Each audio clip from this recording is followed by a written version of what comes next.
नाज़रीन, मैं हूँ कुर्बान बलूच।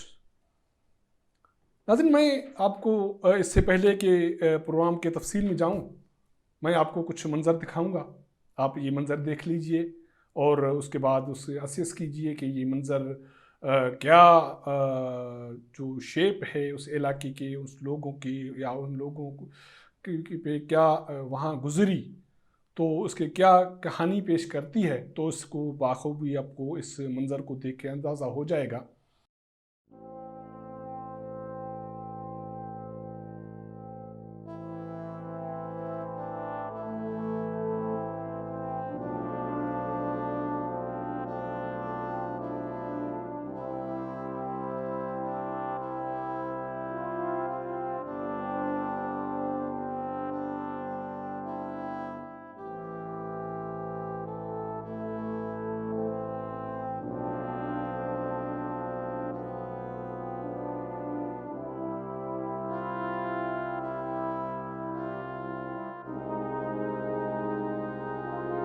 ये मंज़र सिंध के ज़िला दादू के तहसील जोही के जुनूब का है, जो पाकिस्तान के सबसे बड़े झील मंछर के साथ वाला इलाका है। इसमें तकरीबन 4 से 5 मौजू हैं वहाँ उस एरिया के, जिसमें पिछले 15 से 20 सालों में एक तबाही आई है। वो तबाही क्यों आई है, इस पर रोशनी डालूंगा। वहाँ पाकिस्तान पीपुल्स पार्टी 12 साल से हुक्मरान है। उसके दावा है कि उन्होंने सिंध को खुशहाल बनाया, वहाँ लोग खुशहाल हुए, उनकी आमदनी बढ़ी है। वो भी लोगों को यकीनी तौर पे लोग उससे भी बाखबर हैं। तो आइए मैं आपको जब इससे के तफसील में ले जाऊं, तो इससे पहले जिन दोस्तों ने मेरा चैनल सब्सक्राइब नहीं किया, इसको सब्सक्राइब करें, वॉच करें और शेयर करें। तो मैं बात कर रहा था तहसील जोही दादू डिस्ट्रिक्ट सिंध। ये बलूचिस्तान का बॉर्डर है, मंछर झील के साथ का ये इलाका है। ये जोही के मैंने जो मंजर आपको दिखाए, ये जोही के जुनूब का एरिया है, जो जोही तहसील से लेके सिटी से लेके ये मंछर तक का इलाका ये लगता है। ये तकरीबन 2 से 2.5 लाख एकड़ का रकबा है, जो पिछले 15-20 सालों में इरिगेशन पानी न होने की वजह से तबाह बर्बाद हो गया। वहाँ से लाखों लोग वहाँ से घर छोड़ के चले गए। अब वो काफ़ी ज़मींदार थे, काश्तकार थे, उनकी अपनी ज़मीनी होती थी, उनके अपने फसल होते थे, वो खुशहाल ज़िंदगी गुजारते थे। अब वो दूसरे इलाकों में चले गए हैं, वहाँ मजदूरी करते हैं, वहाँ खेती बाड़ी करते हैं, और या तो छोटे मोटे शहरों में चले गए हैं, वहाँ मजदूरी करते हैं। इनके साथ ये हशर हुआ क्यों? ये इलाके आप अंदाज़ा कर सकते हैं कि इन इलाकों की आबादी की वजह से तहसील जोही, जो एक रिमोट एरिया का एक तहसील है, वो भी खुशहाल होता था। अब तो वो भी उजड़ गया है, क्योंकि जब से वो लोग उजड़े, वहाँ इरिगेशन ज़रात की सूरत हाल उजड़ी और लोग वहाँ से नकल मकानी करके चले गए, तो उसके असरात तहसील जोही या जोही सिटी पे भी पड़े हैं। वहाँ भी अब गुर्बत ने पंजे जमा दिए। ये सूरत हाल इसलिए बनी कि वहाँ इस जोही बैराज है, जहाँ से ये इस इलाके को ज़राई पानी फराहम किया जाता था। जब से तकरीबन 15-20 साल से वो पानी की फराहमी वहाँ बंद होने लगी। पहले पानी थोड़ा कम होने लगा, उसके बाद बहुत कम होने लगा, फिर बंद हो गया, और उसके बाद लोगों ने एहतजाज शुरू किया। पिछले साल इन इलाके के लोगों ने कराची प्रेस क्लब में धरना दिया, एक लंबा तवील धरना दिया। सिंध के गवर्नर ने उन काश्तकार रहनुमाओं को वहाँ अपने गवर्नर हाउस में बुलाया और रेंजर्स को ये हिदायत जारी की कि जोही बैराज पे रेंजर्स मुकर किए जाए और इन लोगों को पानी फराहम किया जाए। उसके साथ साथ जब ये चीज़ हुई तो पीपल्स पार्टी की हुकूमत ने भी आँख खोली, तो उनके लोग भी काश्तकारों से आके मिले और उन्होंने इस जोही बैराज की भल सफाई भी करवा दी। उस पर करोड़ों रुपए लगे, लोगों को पानी की फराहमी शुरू हो गई। इस अरसे में उस दौरान सिंध के सूबाई वजीर नासिर शाह भी वहाँ इस जोही बैराज पे पहुँचे उन्होंने लोगों को ये यकीन दहानी कराई कि पाकिस्तान पीपल्स पार्टी के चेयरमैन बिलावल भुट्टो साहब ने इस सूरत हाल का सख्ती से नोटिस लिया और उन्होंने Bilawal Bhutto chairman Pakistan people's party की तरफ से लोगों को ये यकीन दहानी करवा दी कि इनकी अब पानी पे कोई डाका नहीं मारेगा।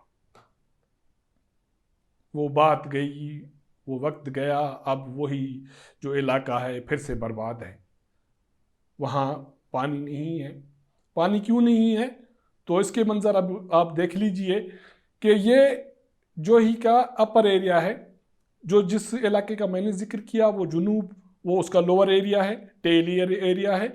ये जो मंजर आपको मैं दिखा रहा हूँ, ये जो ही बैराज का अपर एरिया है जहाँ इन्फ्लूशन बासर लोग रहते हैं, उसमें मुंतखब नुमाइंदे भी शामिल हैं, कुछ और बासर लोग हैं, उसमें इरिगेशन के जो अमलदार हैं वो भी मुलविस हैं।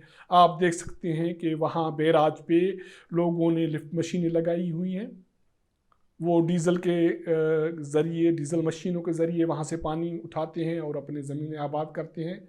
ट्रैक्टर लगे हुए हैं वहाँ, जो उनके जो माइनर्स वगैरह हैं वो टूटे हुए हैं, कोई रोकने वाला टोकने वाला नहीं है।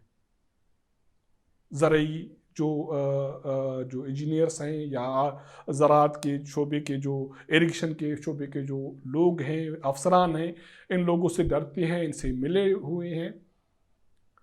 और इन लोगों की जो मुतासिर लोग हैं जो ही के, बस मैंने बात की कि तकरीबन 2 से 2.5 लाख लोग मुतासिर हैं।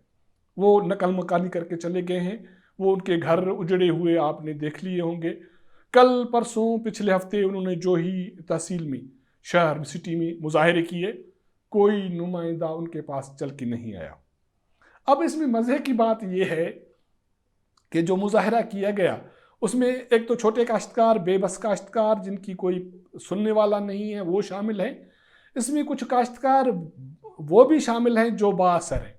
वो क्या करते हैं, वो उन मुजाहरों में शामिल हो जाते हैं और उसके बाद इरिगेशन के जो अफसरान हैं उनके साथ मिली भगत करते हैं, अपने लिए पानी ले लेते हैं और अपनी ज़मीनें आबाद कर लेते हैं। और दूसरे जो लावारिस जो किसान है या गरीब या छोटा किसान है, उसकी कोई सुनवाई नहीं है। उसने अगर 1-2 एकड़ ज़मीनें अपनी आबाद कर दी तो वो भी अब सूखने लगी हैं, उसके जो मेहनत, उसके जो पैसे हैं वो ज़ाया हो रहे हैं। तो इसकी दाद फिराद कौन सुनेगा?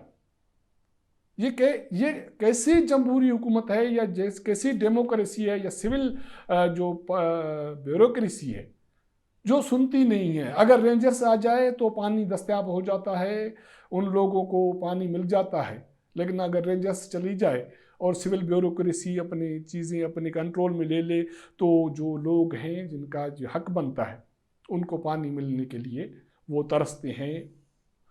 तो अब आप सिंध पीपल्स पार्टी की हुकूमत यकीनी तौर पे उन्होंने शहरों में काम करवाए हैं। सिंध के अक्सर देहात इस तरह उजड़े हुए हैं जिस तरह ये जो ही तहसील का जुनूब का हिस्सा मैंने आपको दिखाया है। यहाँ जो माइनर्स हैं जो अब सूख गए हैं उसमें दड़ो शामिल है, लाखा शामिल है, चीनी शामिल है, चिंजानी शामिल है। ये वो छोटे छोटे माइनर्स हैं जो लाखों एकड़ ज़मीन वहाँ जो सैराब करती थी।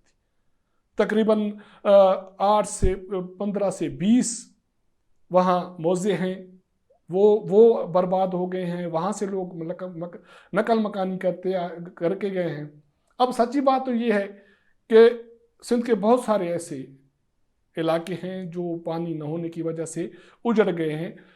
हालांकि पानी की अब सूरत हाल ये है कि आज मैंने यहाँ जब इस्लामाबाद में इरसा में सिंध के मेंबर मजहर अली शाह से बात की तो उसने मुझे ये बताया कि पानी की टोटल तकरीबन जो डैम्स में अवेलेबिलिटी है वो तकरीबन 6.257 मिलियन एकड़ फीट है। तकरीबन आप ये कह सकते हैं कि 62 लाख एकड़ फुट से ज़्यादा पानी डैम्स में मौजूद है, दरियाओं में पानी के अलावा। सिंध की जो डिमांड है वो तकरीबन 1,60,000 के करीब है और उतना ही पानी उसको सिंध को मिल रहा है।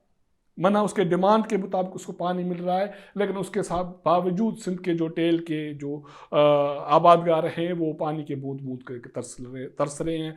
वो मीरपुर ख़ास का इलाका हो, वो जोही का इलाका हो, वो बदीन का इलाका हो, वो ठट्टे का इलाका हो, कोई सुनने वाला नहीं। तो यकीनी तौर पे मैं ये ख्वाहिश करूँगा, उम्मीद करूँगा सिंध हुकूमत से कि इस चीज़ को, अपने उस वादे को जो पाकिस्तान पीपल्स पार्टी के चेयरमैन बिलावल भुट्टो जरदारी ने लोगों को, जोही के लोगों को और काश्तकारों के साथ किया है, उस पर अमल दरामद किया जाएगा और लोगों की खुशहाल ज़िंदगी बहाल करने के लिए इकदाम उठाए जाएंगे। जिन दोस्तों ने मेरा प्रोग्राम सब्सक्राइब नहीं किया, दोबारा कहूँगा कि इसको सब्सक्राइब करें, वॉच करें, शेयर करें और अपने आउटपुट हमें ज़रूर दे दें। तो मुलाकात होगी अगले प्रोग्राम में, तब तक इजाज़त दीजिएगा। अल्लाह हाफ़िज़।